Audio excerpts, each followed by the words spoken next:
toi qui lances le truc, hein. C'est Moi, ça. le biocentrisme. Alors, bonjour à tous, Gérard, salut de Salut nouveau. Ken. Donc on va parler aujourd'hui de deux thèmes principaux. On a déjà un peu abordé le sujet, c'était le premier thème, c'était le thème du lien corps et esprit. Et puis le biocentrisme, qui est une approche philosophique, pourrait donner quelques clés de lecture pour comprendre un peu ce lien corps et esprit. Donc on va s'attarder un peu sur la philosophie, un petit peu aussi sur la science. Et l'idée, c'est d'ouvrir un peu des espaces de réflexion, surtout parce que aujourd'hui, on est vraiment dans l'approche mécaniste. On pense que la conscience est un produit émergent que du cerveau, donc des influx nerveux. Et pourtant, on essaie de tout segmenter. Donc, tu as des chercheurs qui se focalisent sur des micro-thématiques.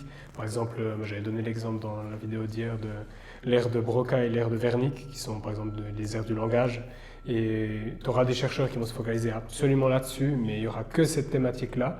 Et ils pourront bien cibler que le lien entre l'ère de Broca et l'ère de Wernicke, d'une certaine manière, permet d'amener le langage parlé ou voilà, toutes ces choses-là. Donc c'est des micro-thématiques, mais de manière globale, la conscience, ça nous échappe quelque part. Le phénomène de conscience veut dire le phénomène d'intégration de l'information. Et ça, en partant du biocentrisme, on peut un peu se décaler, se détacher de notre vision commune de la réalité. Donc la première question qu'on pourrait se poser, qui est une question énorme, c'est qu'est-ce que le réel, qu'est-ce que la réalité? On sait, par exemple, on connaît tous le film Matrix, qui nous présente une autre forme de vision du réel, quelque part. Si on débute sur ça et un peu sur la philosophie, qu'est-ce que toi tu pourrais redire là-dessus? Qu'est-ce que tu en penses déjà du réel et puis de la conscience? Qu'est-ce que ça pourrait représenter? Alors, bon, à part ça, moi j'ai adoré en fait les séries, enfin les différents types de films de Matrix, hein. J'ai trouvé ça passionnant comme truc.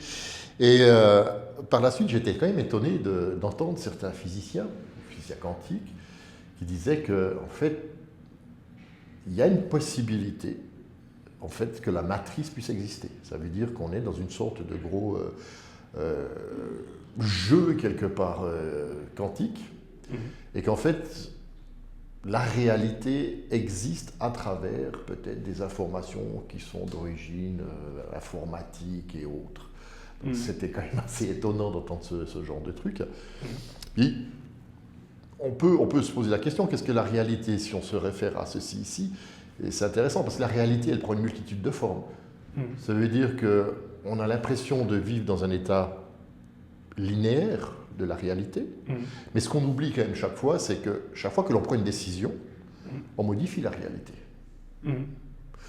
Par exemple, si on avait rendez-vous, comme on a eu rendez-vous aujourd'hui à 11h,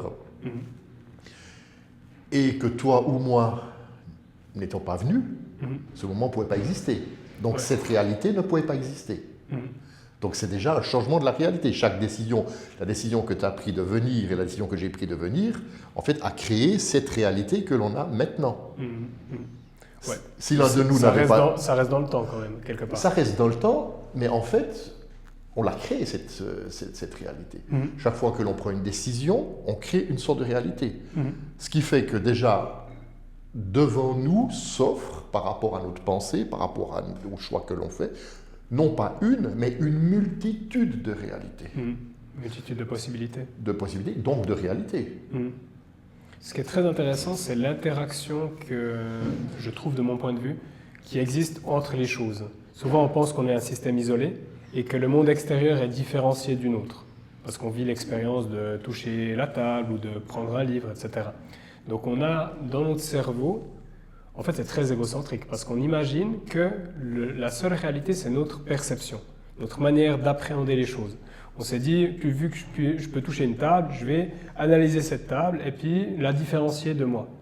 Mais au final, actuellement, il y a des expériences qui montrent, comme l'expérience de la double fente en physique quantique, qui montrent que l'observateur influence le photon, la manière dont le photon va réagir. Est-ce qu'il se comporte comme une onde? Est-ce qu'il se comporte comme une particule? Et l'observateur, même avant d'initier l'expérience, aura une influence sur la manière dont le photon se présente. Donc ça sort même de l'espace et du temps, quelque part, cette influence. En tout cas au niveau des particules subatomiques, donc photons et ce genre de choses. On sait aussi qu'actuellement, certaines molécules et certains systèmes biologiques réagissent de manière quantique aussi, communiquent de manière quantique. Donc tout ça, ça remet en question, en cause notre manière d'observer la réalité et notre vision très très matérialiste du réel. Et le biocentrisme nous ramène un peu à ça.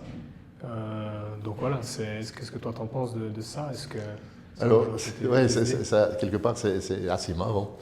Bon, là, je veux dire que on explore un petit peu des sujets qui sont sympathiques, mais qui si on se concentre là-dessus, qui sont complètement explosés, hein, qui sont presque en dehors de nos capacités de penser, de réfléchir, etc. Mais justement, parce que notre cerveau est fait pour mettre le réel à l'extérieur. Oui. Parce qu'on n'a jamais appris une autre manière de voir les choses, tu vois. Donc la pensée crée la matérialité.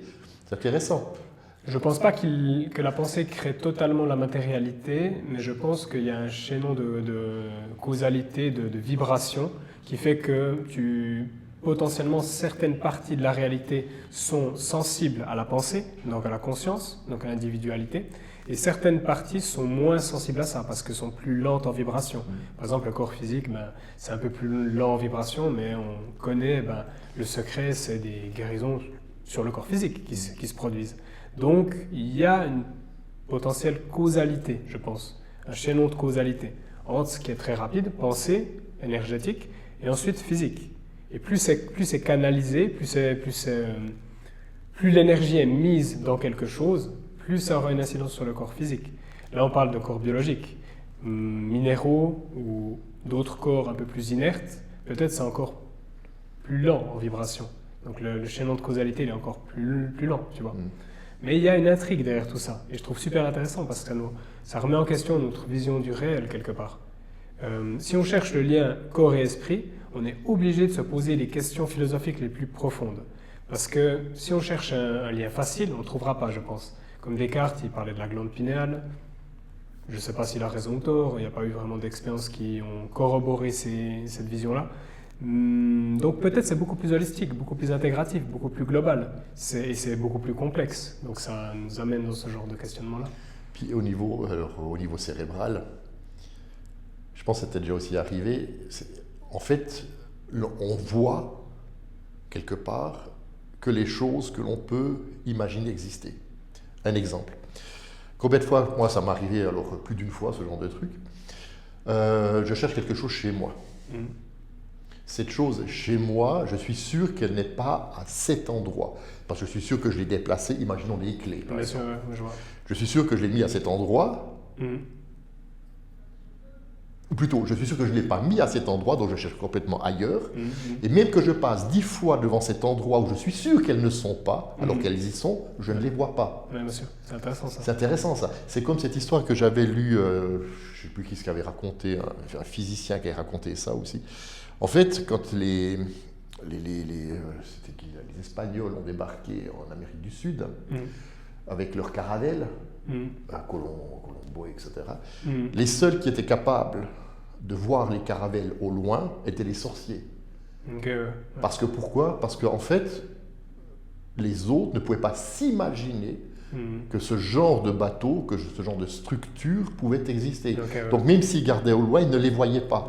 Et seul le sorcier qui était presque habitué ou plutôt entraîné à voir des choses qui sont en dehors du commun, avait les capacités de les observer. Et donc c'est assez fou comme truc. La chose existe, mais le cerveau ne le voit pas. Et lorsque ma femme me dit « écoute-toi, les clés sont sur la table », et là, tout d'un coup, tu les vois quelque part. Ça passe dans ton champ perceptif. Et ça passe dans mon champ, dans ma perception, en fin de compte, dans la logique des choses. Oui, c'est vrai, elle l'a dit. Mais pourtant, je suis passé 3 fois là, je ne les ai pas vus. C'est intéressant. Ça rejoint en fait alors, il faut que je change de lunettes aussi. Peut-être ça aussi. Une possibilité. Mais c'est intéressant parce que moi, ça me fait penser à 2 choses. La première chose, c'est, je crois, ça s'appelle l'aphasie. Ouais. L'aphasie où une personne lit un livre mais peut lire qu'une partie du livre et l'autre moitié n'existe pas. Mais au niveau cérébral, c'est parce que le traitement de l'information ne se fait pas pour globaliser tout le livre en fait. Il y a juste une partie qui est traitée en fait comme information. Donc pour cette personne, au niveau de l'expression aussi, la personne pense quelque aphasie, chose. c'est expression alors. Et là, c'est agnosie ou autre chose, un autre terme, je ne sais plus le terme, mais il y a un terme précis qui montre que c'est la vision du livre que tu vois qu'une moitié, tu vois. Donc c'est intéressant parce que la personne voit la moitié du livre, mais pour elle, c'est sa réalité. C'est sa réalité perceptive. L'autre partie du livre n'existe pas dans sa réalité. En tout cas, sa réalité visuelle. Ensuite, il y a peut-être une corroboration, elle peut toucher le livre, puis là, elle n'a pas de problématique au niveau du traitement de l'information qui vient de cette partie du livre. Donc, elle peut être en contact avec le livre, mais elle ne peut pas le lire. Ouais, elle utilise un autre sens, en fait. Elle utilise un autre sens dans ce cas-là. Donc, la réalité, c'est quelque part nos sens, c'est nos perceptions à un certain niveau. Ça me fait penser aussi à un autre truc, c'était une robe qui était présentée c'était en sciences cognitives à l'université. Puis cette robe, le 20% la voyait en bleu, et je crois le 80% la voyait en doré blanc, tu vois. Donc c'était une énorme intrigue pour les neuroscientifiques, pour les cognitivistes, parce qu'ils ne comprenaient pas à quel moment le processus, comment il peut y avoir cette différenciation et cette perturbation des sens, quelque part, qui fait que cette réalité, elle est partagée. Donc là, 20% la voit en bleu, et 80% la voit. Puis des fois, quand tu te concentrais, des fois tu la voyais en bleu, un petit peu. Mais il fallait se concentrer longtemps. Donc c'est très intéressant, ça montre que quelque part, on partage une réalité commune qui est propre au traitement d'informations et qui est propre à l'intégration de l'information. Sinon, on ne la partagerait pas. Et ça rejoint le biocentrisme qui dit simplement, si vous vous situez dans la tête, dans le cerveau d'un escargot, vous ne percevrez pas du tout la même réalité que les êtres humains. Vous percevrez peut-être des amas puis là on peut imaginer, c'est des amas de fluctuations de couleurs, et si on passe une feuille devant les antennes de l'escargot et qu'on la passe en 2 ou 3 secondes, il ne va pas voir la feuille. Il n'a pas le temps d'intégrer cette information. Donc où est le réel? Ça, c'est la question principale. En parlant de film, il y avait une image qui était aussi, je ne sais plus comment elle s'appelle, l'actrice, un film de Jean Reno, en fait, où une jeune femme en fait, doit transporter de la drogue explose. Ouais, Lucie. Lucie, voilà. À un moment donné, donc, elle donne un exemple d'une voiture qui tourne, qui fait un circuit. Donc jusqu'à une certaine vitesse, la voiture, tu la vois. Ouais. Mais lorsqu'elle va dépasser une vitesse vraiment supérieure, elle disparaît. Tes capacités visuelles ne sont plus capables de percevoir, de traiter en fait ce mouvement. Ouais, bien sûr, ouais. Mais ça ne veut pas dire que la voiture n'existe plus. C'est ça. Simplement, tu n'es plus capable de la voir. Ouais. Exactement. Donc là, on étend le sujet à quelque chose qui peut être aussi intéressant, c'est la multidimensionnalité quelque part. C'est un thème qui est complexe, mais c'est aussi important pour comprendre vraiment où pourrait être au mieux, au plus juste, situé le réel. Est-ce que c'est notre réalité humaine, notre perception, le partage collectif de cette vision du réel, ou est-ce que la réalité est étendue à d'autres choses? Et quels sont les critères, les critères ou les lois universelles qui sous-tendent le développement de ces réalités ou l'évolution de ces réalités? C'est le nombre. Je pense que les mathématiques permettent d'appréhender ça. Mais au niveau physique, je dirais que c'est peut-être la vitesse de la lumière, le temps et l'espace. Et toutes ces choses-là sont évolutives, ça on le sait. Par exemple, dans un trou noir, au fond du trou noir, la singularité, le temps il est infini, et puis la masse elle est infinie. C'est des aberrations totales. On ne peut pas imaginer des perceptions autour de ça. On ne peut pas percevoir ça, mais on peut mathématiquement le définir. Donc effectivement, je pense que les mathématiques jouent un rôle, la géométrie et ce genre de choses. Et la perception, alors, ce que je voulais dire par le nombre, en fait, la perception que l'on a des choses est liée au monde qui le voit d'une certaine façon. Ah, au nombre comme ça, pas au nombre alors, mathématique. Après les mathématiques, ok, mais ce qui est intéressant, il y avait aussi eu... c'est intéressant, donc la conscience collective. La conscience collective. Ouais, et il y avait eu un petit film, un truc un peu rigolo comme ça, dans une université. Une professeure donne une conférence, fait un cours sur la sociologie, la psychologie, les masses, etc., blablabla. Et puis, à un moment donné, donc, elle dit, on va faire une expérience. Et de toute façon, quand je donne mes cours, il y a toujours 1 ou 2 élèves qui sont en retard. Donc, il y a sûrement un élève qui va venir ou 2 élèves qui vont venir en retard. Et elle prend, par exemple, ce truc, passe-moi ce truc-là. Là, elle montre aux élèves de quelle couleur est ce classeur. Tout le monde dit bleu, c'est logique. Okay. Et dit, vous verrez qu'on peut en fait changer, même que la personne est sûre, on peut changer sa perception. Et elle dit, quand l'élève va rentrer, je vais trouver le moyen de vous faire remontrer quelle est la couleur de ce classeur, et vous allez répondre rouge. Donc bien sûr, au bout d'un moment, un élève arrive en retard, je suis désolé, je suis en retard, blabla, il s'installe, Et donc, elle fait son petit speech et alors, si on prend par exemple sur la communication, sur les couleurs, quelle est la couleur de ce classeur? Tout le monde répond rouge. Ouais. Et l'autre élève regarde tout le monde, un petit sourire comme ça. Et puis, ok. Et puis, elle dit à un autre élève, alors toi, l'élève là, la couleur de ce classeur? Rouge, madame. Au fond, rouge. Rouge, rouge. Et pour finir, elle va sur l'élève qui est en retard. Et toi, quelle est la couleur de ce classeur? Et le type est un petit peu hésitant, il répond rouge. Oui, monsieur. Mais ça rejoint l'expérience de Milgram aussi. Ça ressemble à l'expérience de Milgram. Donc c'est aussi lié au nombre, aspect quantitatif. Mais même au niveau, ce qui est intéressant dans ce que tu dis, c'est que je pense, là c'est une expérience sociale plutôt. Hein. Donc il y a un classeur qui est bleu et qui est perçu comme rouge parce qu'il y a la masse des personnes qui définissent ça comme rouge. Ça rejoint plus l'expérience de Milgram. Je pense aussi qu'au niveau psychophysique, au niveau de la conscience collective, notre manière de percevoir le réel influence le réel. Et ça, j'ai l'impression que c'est potentiellement aussi une possibilité. Ce qui veut dire que la conscience collective est partagée, mais définit quelque part la somme des éléments qui définissent le réel aussi. Vu qu'on sait qu'il y a une interaction entre la physique quantique, le matérialiste et tout ça. Et tout ça, ça nous amène à remettre en question notre réalité aussi au fur et à mesure du temps. La place de la conscience dans tout ça, elle est fondamentale. Ce qui veut dire que la manière dont on appréhende le réel, quelque part, à un certain niveau, peut définir une forme de réel, je pense. Et là, on est dans le sujet parce que on déplace le réel, tu vois. Le biocentrisme déplace le réel. Le biocentrisme se focalise sur la perception. Que la perception est le réel. C'est pas c'est pas moi qui suis réel, c'est ma perception que j'ai de moi. C'est pas mes bras qui sont réels, c'est la manière dont l'information a défini que ça c'était un bras, ou a structuré de manière cohérente, au niveau des sens, le bras. La question qui est intéressante là derrière, c'est où est située cette perception? Est-ce qu'elle est située dans l'espace-temps? Est-ce qu'elle est située dans un complexe d'informations? Est-ce qu'elle est située dans les ondes? Et ça, c'est une grande question. Alors, si on va jusqu'au bout de ta pensée, en ce qui me concerne, imaginons que ça soit la réalité. Pour moi, elle est liée en fait à la perception de l'ensemble. Après, le problème de définir, c'est qui a donné ou qu'est-ce qui a donné la perception de cet ensemble. Ça vient d'où? C'est-à-dire pourquoi on a décidé que ça, c'est bleu. Oui, alors au niveau des ondes, etc., on peut le définir mathématiquement aussi. Ouais. Mais on voit qu'au niveau de notre vision d'ensemble des choses, c'est vraiment le groupe qui crée en fait notre réalité. Donc si on reprend ton schéma... Qui définit notre réalité, je dirais. Qui définit. Donc, en fait, compte, si tu te retrouves dans une situation X, Y, c'est parce que tu as défini cette situation. Bah oui. Et donc, le contour de la situation, tu l'as défini. Tu l'as défini.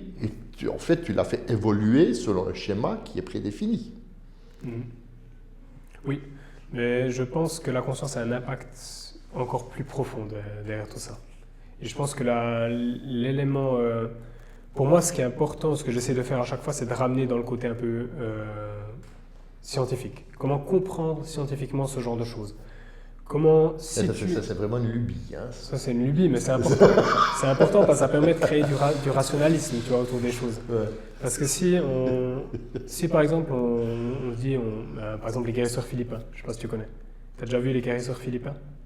Le thème les guérisseurs philippins. Oui. Ouais. J'ai pas compris ça. Oui. Les guérisseurs philippins, selon certaines vidéos et selon certains livres, ils utilisent une technique qui est de guérison qui est incompréhensible. C'est incompréhensible pour les médecins. Ils utilisent leurs mains et ils vont entrer à l'intérieur du corps. Et ils vont sortir les éléments cancéreux du corps. Et il y a d'innombrables témoignages. Si on regarde ça d'un point de vue rationnel, entre guillemets rationnel, et qu'on définit notre structure de réalité autour de la vision occidentale. Il y a un corps physique, ce corps physique est complètement isolé, il est différent de nos pensées, il est complètement segmenté, on sépare tout. Et on voit ça comme une instance qui est pas, il n'y a pas d'interaction avec elle, à part avec un couteau ou comme ça. On ne comprend pas ça, on ne peut pas l'appréhender, on ne peut pas le définir. On va voir ça comme une anomalie tellement extrémiste, tellement extrême, que ce sera des charlatans, tu vois. Et ça, c'est la vision commune.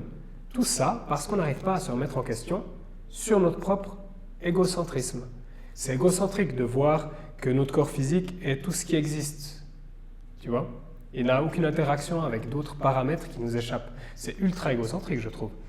S'ouvrir l'esprit et avoir un questionnement et remettre en cause sa réalité, c'est pas facile, parce que ça remet en question notre ego.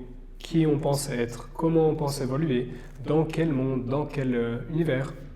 Et je trouve que c'est intéressant d'aller là-dedans, surtout pour se rendre compte du lien corps et esprit, qui est beaucoup plus complexe que ce qu'on imagine, je pense.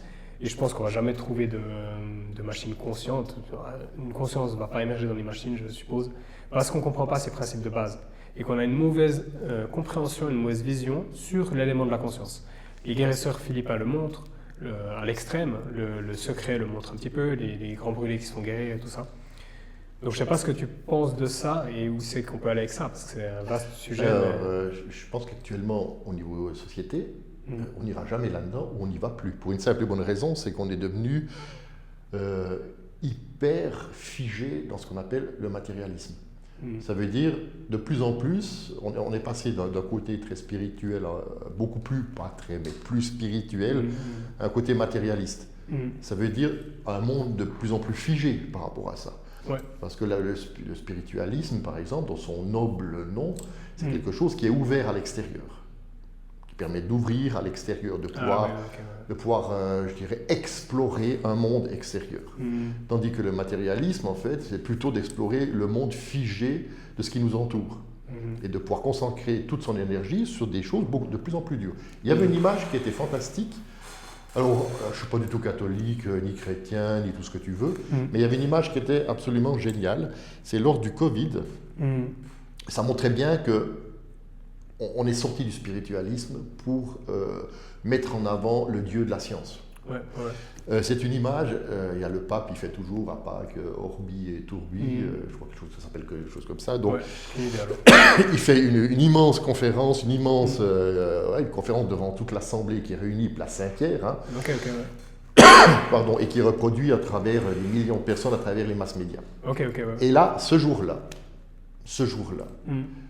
en fait, c'est comme si c'était un symbole où la science a dépassé la spiritualité. Et le pape a fait son discours, sa conférence, Place Saint-Pierre, tout seul. Et il y a le Covid, mais c'était un message qui était juste incroyable. Voilà, c'est terminé, la spiritualité est terminée, maintenant on est passé sur les sciences. Et sur les sciences que l'on a, ce sont des sciences matérialistes. Ce n'est pas des sciences qui sont liées à l'énergie, des trucs comme ça, c'est vraiment matérialiste. On prend des médicaments. Au lieu de penser l'alimentation, on prend des médicaments.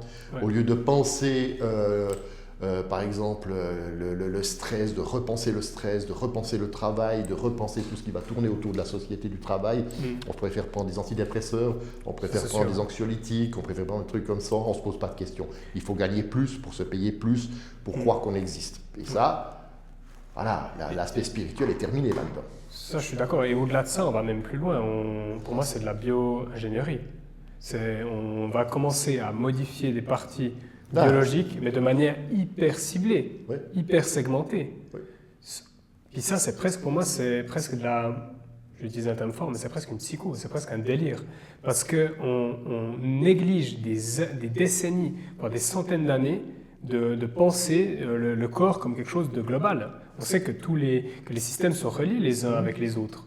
Et à l'extérieur. Et surtout au niveau des basses échelles, au niveau microscopique. Donc si on va progressivement s'intéresser au virus et à toutes ces choses-là, aux technologies qu'on a vues durant le Covid qui émergent, et qu'on trafique à ça, on ne peut pas négliger l'aspect systémique. Alors qu'on l'a fait clairement en définissant différents paramètres. On ne va pas rentrer là-dedans parce que c'est très controversé. Mais pour moi, ce n'est pas de la science. Pour moi, c'est du scientisme. C'est un dogme. C'est du dogmatique. On nous dit quelque chose et on doit y adhérer absolument en croyant que c'est réel, en croyant que c'est la vérité. Alors que ce n'est pas le cas. Et le système biologique est extrêmement complexe. Il y a des paramètres systémiques qui ont été complètement négligés, qui ont été mis sous le compte de... On connaît bien le terme aujourd'hui, qui est le fourre-tout général de toutes les conneries. Et voilà. Donc je ne sais pas où est-ce qu'on va avec ça. Au-delà de négliger le spirituel, on fait de la science qui n'est plus, de mon point de vue, qui n'est plus de la science. Parce que ça ne prend pas en compte des paramètres fondamentaux de la science, qu'on apprend en bachelor, qu'on apprend en master. Tout ça, on apprend. Ouais, où on en est. Le truc qui est super intéressant, c'est que le fondement du développement de tout ce qu'on vient de discuter, c'est la pensée. C'est la croyance aussi. Dans le côté positif, dans le côté développement, c'est la pensée. Ça, c'est la pensée, ouais. Les cartes, etc. Donc penser, ça c'est important. Mm. Philosophie, c'est encore plus important. Ouais.